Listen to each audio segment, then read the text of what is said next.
Hello everyone, welcome back to this quick Microsoft Excel tutorial video. In this video we are going to see that how can we fit an Excel sheet on a single page. So when we are going to print this Excel sheet, how are we going to make sure that it all gets fitted into just a single page? So without any further ado, let's start. This is our Excel sheet. We first have to set the page layout. So let's just go to this page layout tab. In this page layout tab, you need to go to this page setup group and click on this drop down arrow, or basically hover over it. So this would give you a page setup option.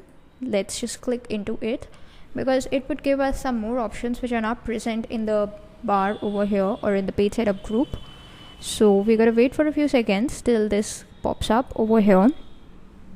Here what you gotta do is just set it as fit to 1 page width and 1 page as height, and set the paper size as per your requirement. Let's say we want to set it to A4. Let's just click on OK. So now what you would be getting is that this whole sheet would be printed into one single page. No matter how tall it is, no matter how wide it is, it would be printed on just a single page, and the size of the page are just specified as A4. That's how you do it. That's all for this video. Thanks for watching.